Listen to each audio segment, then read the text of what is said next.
افغانستان کی ایسی تاریخ ہے کہ سوائے ہمارے اکابر کے کسی کے اندر یہ دمخم نہیں تھا کہ وہ دنیا کے اندر آزادی وطن کے لیے جلا وطن حکومت بنا سکتا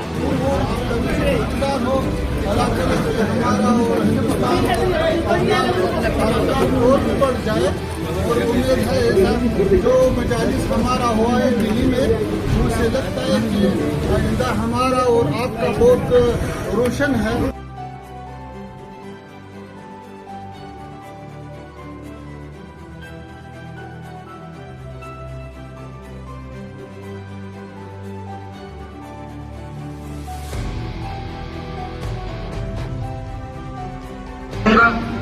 کی آپ کی طرف سے امامہ بھی پیش کیا جا رہا ہے۔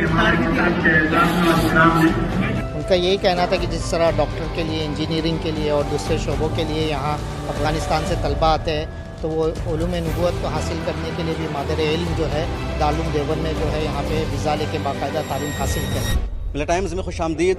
میں اس وقت موجود ہوں دارالعلوم دیوبند کے احاطے میں، اور یہ دارالعلوم دیوبند کا مہمان خانہ ہے، گیسٹ ہاؤس ہے، اور یہاں موجود ہیں افغانستان کے وزیر خارجہ مولانا امیر متقی خان، اور اب وہ یہاں سے باہر نکل رہے ہیں۔ اب لائیو تصویریں دیکھ سکتے ہیں۔ میڈیا سے انہوں نے بات چیت کرنے کی کوشش کی، لیکن میڈیا سے ان کو بات چیت کرنے کی اجازت نہیں دی گئی، اور اب افغانستان کے وزیر خارجہ یہاں سے واپس جا رہے ہیں۔ آج صبح دن میں 11:30 بجے وہ پہنچے تھے، شاندار ان کا یہاں استقبال ہوا، اور تقریباً 4-5 گھنٹے تک وہ یہاں موجود رہے۔ یہاں انہوں نے طلبہ سے ملاقات کی، اساتذہ سے ملاقات کی، ذمہ داروں سے ملاقات کی، بات چیت کی، کئی مدوں پر انہوں نے اظہار خیال کیا، اور اب وہ یہاں سے واپس جا رہے ہیں۔ میڈیا بڑی تعداد میں موجود ہے، دلی سے میڈیا یہاں موجود ہے، لوکل میڈیا موجود ہے۔ حالانکہ میڈیا کو ان سے ڈائریکٹ انٹریکشن کا موقع نہیں دیا گیا، روک دیا گیا، انٹرویو لینے کا بھی موقع نہیں ملا۔ باضابطہ پریس کانفرنس ہونی تھی، لیکن اس کو بھی کینسل کر دیا گیا۔ آج 11 اکتوبر کو دن میں 11:30 بجے دلی سے بائی روڈ مولانا امیر متقی خان دیوبند پہنچتے ہیں، اور جی ٹی روڈ سے دارالعلوم دیوبند کی جو لائبریری ہے، جدید لائبریری ہے جہاں دارالحدیث ہے، وہاں وہ اپنی گاڑی کے ذریعے پہنچتے ہیں۔ جی ٹی روڈ پر جا کر دارالعلوم دیوبند کے محتمی مفتی ابوالقاسم نعمانی، جمعیت علماء ہند کے صدر مولانا سید ارشد مدنی، مفتی سلمان بجنوری اور دیگر اساتذہ کرام نے جا کر ان کو ریسیو کیا، ان کا خیر مقدم کیا۔ ان کے ساتھ وہ گاڑیوں کے قافلہ کے ساتھ سب سے پہلے مسجد رشید پہنچتے ہیں۔ مسجد رشید کا وہ معائنہ کرتے ہیں، اور مسجد رشید دارالعلوم دیوبند کی بہت ہی تاریخی مسجد ہے، تاج محل کے نقشے جیسی وہ مسجد بنی ہوئی ہے۔ اس کے بعد وہ لائبریری میں جاتے ہیں، اور وہاں درس ہو رہا تھا بخاری شریف کا۔ مفتی ابوالقاسم نعمانی صاحب جو محتمم ہونے کے ساتھ ساتھ شیخ الحدیث بھی ہے، وہ بخاری شریف کا درس دے رہے تھے۔ وہاں جا کر وہ بیٹھتے ہیں ایک طالب علم کے طور پر، ایک اسٹوڈنٹ کے طور پر، اور وہاں انہوں نے حدیث شریف کا درس ان سے لیا، حدیث شریف کی انہوں نے اجازت حاصل کی۔ اس کے بعد انہوں نے بھی اپنی تھوڑی سی بات رکھی، اور انہوں نے کہا کہ مجھے بہت خوشی ہو رہی ہے دارالعلوم دیوبند آ کر، ڈائریکٹ حدیث شریف کی اجازت لے کر، سند حاصل کر کے، اور ایک میرے لیے ایک بڑی کامیابی ہے، میرے لیے قیمتی موقع ہے۔ اس کے بعد وہ مہمان خانہ میں تشریف لاتے ہیں، یہاں مولانا ارشد مدنی سے اور تمام ذمہ داروں سے ان کی ملاقات ہوئی، بات چیت ہوئی، اور انہوں نے اپنے خیالات کا اظہار کیا۔ انہوں نے یہ بھی کہا کہ میں کافی دیر تک یہاں رکنا چاہتا ہوں، کئی دن میرے قیام کا ارادہ ہے، دل کر رہا ہے اس کی فضاؤں میں رہوں، لیکن پرمیشن نہیں مل رہی ہے، پرشاسن کی طرف سے روکا جا رہا ہے، میرا جو پروٹوکول ہے وہ اجازت نہیں دے رہا ہے۔ حالانکہ یہاں کر کے جو خوشی ہو رہی ہے اس کو لفظوں میں بیان نہیں کیا جا سکتا ہے۔ مولانا امیر متقی خان کا پروگرام ہونا تھا 2:30 بجے سے دارالعلوم دیوبند کی لائبریری میں، پورا آڈیٹوریم تیار تھا، اور پہلی مرتبہ اس آڈیٹوریم میں اس پروگرام کا بھی ہونا تھا، لیکن پھر اس پروگرام کو کینسل کرنا پڑا کیونکہ کوئی ایمرجنسی آ گئی، اور پروٹوکول کی وجہ سے اس کو مولانا امیر متقی خان صاحب کو اس کی پرمیشن نہیں دی گئی، اور اب وہ یہاں سے واپس جا چکے ہیں۔ کس طرح ان کا استقبال ہوا، کس طرح ان کا یہ پروگرام تاریخی رہا، اس پر میں نے لگاتار سوشل میڈیا کے ذریعے اپنی بات آپ تک پہنچانے کی کوشش کی ہے، اور دارالعلوم دیوبند کے طلبہ نے جس طرح بڑے پیمانے پر ان کا خیر مقدم کیا ہے، ان کا استقبال کیا ہے، اس کو لفظوں میں بیان نہیں کیا جا سکتا۔ اور یہاں افغانستان کے کچھ لوگ موجود ہیں، ذرا میں ان سے بات چیت کرنے کی کوشش کرتا ہوں کہ ان کا کیا کہنا ہے، اور یہ میرے خیال میں افغانستان کے طلبہ ہیں۔ تو السلام علیکم، آپ افغانستان سے؟ جی جی کیسا رہا آج کا جو دورہ تھا؟ بہت اچھا رہا ماشاءاللہ۔ کیوں آئے تھے یہاں؟ منع کر رہے ہیں، آپ ان سے بات کر سکتے ہیں، وہ تو چلے گئے۔